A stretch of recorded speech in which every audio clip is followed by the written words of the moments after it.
C'est une pièce de pur boulevard. Tsunami est à découvrir au théâtre Jean Lebleu à Manosque demain soir. Pour en parler, j'ai le plaisir de recevoir donc notre invitée Géraldine Lapalus. Merci d'être là avec nous.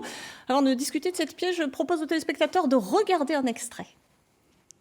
Ce soir, nous avons le privilège d'être accueillis chez lui par le grand, par l'immense, par le fascinant philosophe Jacques-Émile Delanoë.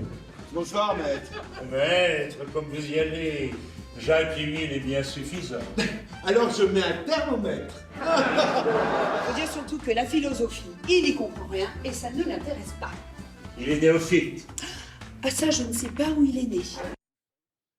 Géraldine Lapalus, là, on est vraiment, c'est une comédie, pure comédie, c'est pour grand public. Tout à fait, c'est un boulevard, c'est une comédie qui est hilarante, c'est 1h30 sur scène de rire et ça fait du bien, c'est du spectacle vivant, c'est un texte qui est très drôle, écrit par Jean-Michel Wenger, mis en scène par Olivier Massé et en fait c'est multigénérationnel, donc aussi bien dans le casting des comédiens que dans l'interprétation des personnages, c'est très drôle et c'est très différent. Pour la petite histoire, donc c'est un célèbre philosophe qui reçoit, c'est ça, une équipe de journalistes? Absolument. Plutôt de bras cassés. De bras cassés. Un philosophe qui reçoit chez lui, donc pour son dernier bouquin, pour en parler, une équipe de télé. Il est accompagné de son épouse, Marie-Christine Adam.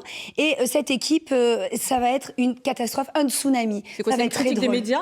Pardon? C'est une critique des médias? Pas tout à fait, mais il y a beaucoup de rebondissements.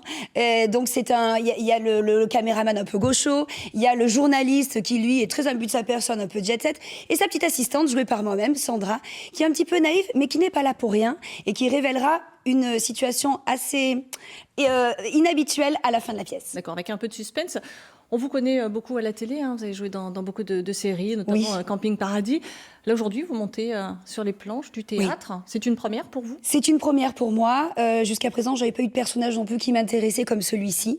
Et c'est vrai que c'est un très grand bonheur. Je pense qu'on est accompli, en tout cas rempli en tant qu'artiste et comédien lorsqu'on est sur scène. Et c'est vrai que jusqu'à présent, j'ai fait beaucoup de télé, un tout petit peu de cinéma. Mais là, le théâtre, pour moi, c'est une vraie révélation parce que c'est vivant. C'est le spectacle vivant, c'est l'interaction avec le public qui est tellement intéressante et tout le temps différente.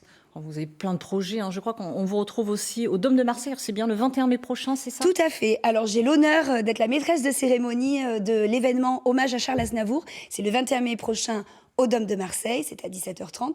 Et en fait, ce qui est très intéressant, c'est que tous les bénéfices de cette soirée seront reversés intégralement à la Fondation Aznavour. Et vous appelez le public à venir à se déplacer après ces 2 années de crise sanitaire? Voilà, venez passer un bon moment. C'est l'œuvre de Charles Aznavour qui va être présentée. Il y a 40 artistes sur scène, 500 petits choristes.